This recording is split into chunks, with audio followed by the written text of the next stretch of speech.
Today I'm doing a little grafting. I thought I'd bring you along and show you what I'm up to.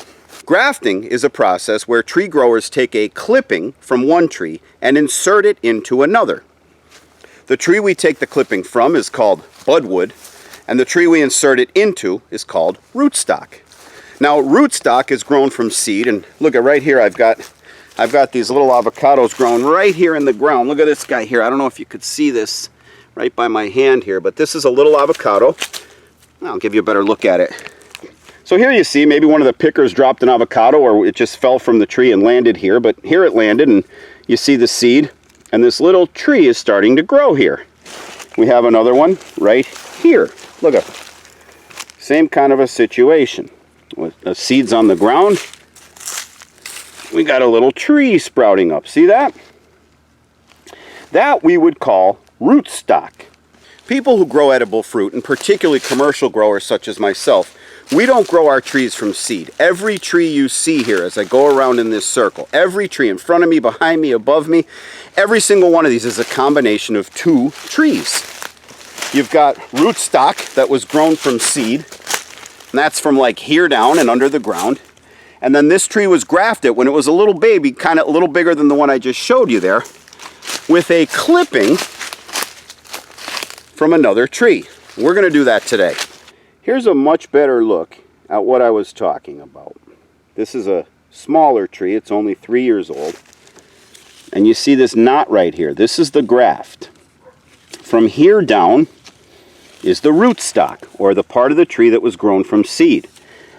Then a small little clipping like this size was inserted into that rootstock called the budwood, and it grew upward. And that's what we have here. The rest of the tree is the result of a graft. So these are actually, this is actually a combination of two trees. And the reason that I, as a commercial grower, graft my trees is because I know what the consumer wants. We know they want certain types of avocados, and if I grow one from seed, I have no idea what it's going to produce. The reason we graft avocados instead of just letting them grow from seed is because every single tree, every one of these little trees grown from seed, contains DNA from both the parent trees. So half of this guy's DNA comes from one tree, and half of this guy's DNA comes from another. And that DNA combines to produce a unique tree. Just like with people. You've got half your DNA from your mom and half your DNA from your dad. You are not an exact replica of your mom. You are not an exact replica of your dad. You are not even an exact replica of your siblings, right? Two sets of DNA combined to make you a unique person that's never walked the earth before. It's the same with avocado trees. Now that's not true for all fruit. Some fruit grow true to seed, which means the seed contains identical DNA to the mother tree. That is not the case with avocados, which means that I have no idea what this guy is going to grow into. I know it's going to grow into a tree. I don't know if it will produce fruit, and if it does produce fruit, I don't know if that fruit will be appealing to the human palate. And statistically speaking, I have about a 1 in 10,000 chance that this tree will produce fruit that's appealing to the human palate. When it comes to business, I'm not a gambling man. I'd rather bet on the sure thing. And the sure thing is grafting. I'm going to put this guy in a pot, and I'm going to let him grow till his stem gets a little wider, till this tree is able to accept a graft from a tree like the one behind me. And I'll take that clipping and insert it into that tree, and that clipping will continue to grow. And I will know what type of tree that clipping is from. That tree will then become a genetic replica of the tree from which I took the clipping and give me identical fruit. And today, I'll be grafting budwood from a Simmons avocado tree. So I'm going to take a clipping of this tree. And while I prep this, I'll tell you a little bit about the Simmons avocado. Simmons is an early season variety, which means I can start picking it in June. Now most of the trees in this grove I can't start picking until the end of September because the fruit's not edible. But my Simmons crop comes in the end of June. Now right now I only have 2 Simmons trees. I don't produce the Simmons commercially, I just grow these for me to eat. I love the taste of the Simmons. It's got a very soft taste. It reminds me a little bit of a cashew nut. It's not a very oily avocado. It's even a little bit on the dry side, but it has like a nutty, almost like a cashew nut flavor.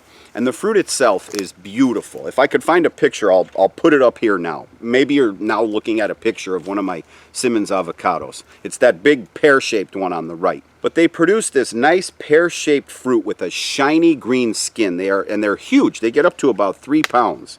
And they are so delicious. And they're one of my favorite fruit to give somebody, because a lot of people have never seen them before because of the shiny skin and the pear shape. And when they bite into them, they always want more. And so as I replace trees in my grove that are just getting old or dying or falling over, I'm replacing them so that I have more early season varieties, so I could start selling to you guys earlier in the year. So here I have a piece of budwood from a Simmons avocado tree. I'm just going to pluck these last leaves off. You see here it's got these little horns. It's nice green new growth. I'll probably get 2 clippings out of this one. So I'm just going to keep this, and when we get to the tree we're grafting onto, I'll show you what we do with this. We'll be grafting onto 2 trees today, and they're trees we're trying to save. They're both trees that got sick, like this one here. You see all this brown in this tree? This is a tree that's sick with a disease called laurel wilt. This tree's gone. We're not going to be able to save it. I already saved it and got a couple extra years out of it. Every time I saw signs of the disease, I'd cut the branch off that was bad, but it's finally made its way in and infected the trunk and all that kind of stuff. So this tree's a goner. But we were able to save this tree over here in a very, very interesting way that was taught to me by an old timer, by a guy that's been really trying to figure out how to deal with this laurel wilt. What he suggested I do is grind the tree down to a stump. So look at here. Look at right here. This tree here is ground flat. This used to be a tree 22 feet high, 16 feet in radius, 32 feet across. It got sick, and in order to try to save the tree, we ground it down to the stump. Now this one did not survive. So I'll be pulling this and planting an early season avocado tree in its place. Now this tree over here, on the other hand, is one we might be able to save. We also ground this guy down to the stump, but look, it chose to grow back. You see down here, it started a few new sprouts, and I'm going to graft onto these sprouts. Now I'm going to graft onto more than one, and hopefully one of them will take, and then what used to be a Monroe avocado tree and then got sick and died and was ground down will be reborn as a Simmons avocado tree. Let's get to grafting. The first thing I got to do is find the spot on my rootstock where I'm going to graft my cutting. And the way I do that is I look for a spot that's equal in diameter to the cutting that I took. And this is actually coming off this is the main shoot, the main trunk here now. So, okay, right about, yeah, boom. The style of grafting we're using here is a cleft graft, which means that we cut a slit into the rootstock, and we cut a wedge into our budwood, and we insert the wedge into the rootstock and then tape it shut. So let me do the wedge first. I just make a nice careful cut. I want to get it right on the first go through. You're just cutting a wedge. That's a nice cut on that side. Then I want to make the exact same cut on the other side. I'm not going to let my fingers touch where I cut. There's the second half. So you see it on its face, and there's the profile. I've made a wedge. Now I come over to the rootstock, and I want to make a vertical slit into my stem of the same length as my wedge, so just a little bit bigger than the knife here. And I don't want to do it exactly in the center. I'm going to do it a little bit off center. There we go. There we go. A little bit bigger than the knife. All right. Now I don't have the best manual dexterity, so the first thing I like to do is get my grafting tape started, which makes it easier for me to wrap in the budwood when I get it in there. So now I take that wedge, insert it into the slit very carefully so the sides line up. You want to make sure that they're even. Oh, that's perfect. Wow.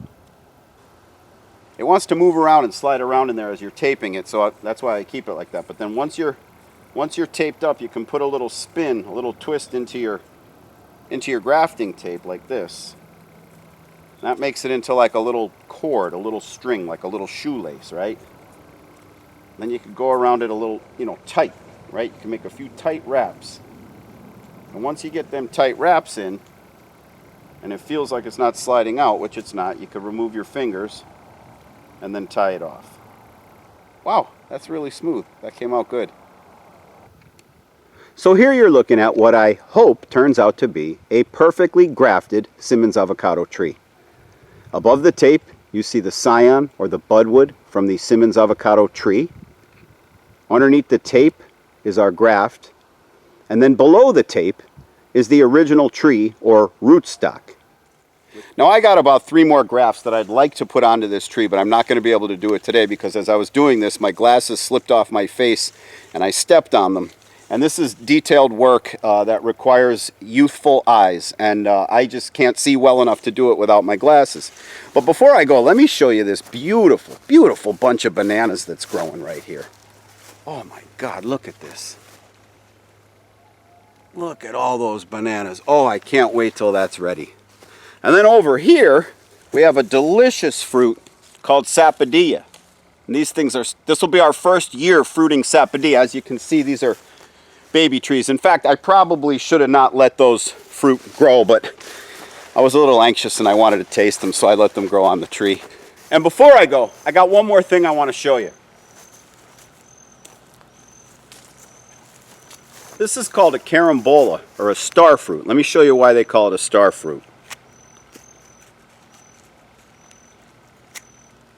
Look at that. And this stuff, if you've never tried it, it's delicious. Now, if you tried it and you found it sour, don't be turned off. There's 2 varieties. There's a sweet variety and a sour variety. I happen to grow the sweet variety, and these things are so good. They've got sort of the fibrous texture of a very delicate apple. They've got a little bit of a citrus taste, a little bit of a tartness to them. Not a very strong flavored fruit. But man, when I'm walking around the grove, especially a day like today where it's kind of cool, so the fruit's actually a little cool to bite into. They're so full of juice. I pick them off the tree, I eat them, and they make me happy. And when that avocado tree that you grafted today produces its first fruit, and you take your first bite, it's going to make you happy also. On the other hand, maybe you're someone that would rather just skip right to the happiness and buy the fruit directly from us, which we sell when it's in season at guacfarm.com.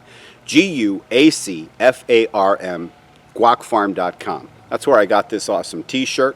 We sell our stickers out there. And if you're not the type who likes to grow stuff, but you think you'd be okay digging a hole and sticking an already grafted tree in the ground, we sell grafted avocado and mango trees. And I just showed you that sapodilla. Pretty soon we're going to be selling them and other tropical fruit as well. Stay tuned for that. So while you go out to guacfarm.com, I'm just going to stand here as the sun goes down, eat this star fruit, and enjoy nature for a little while. And I'll see you on the next video.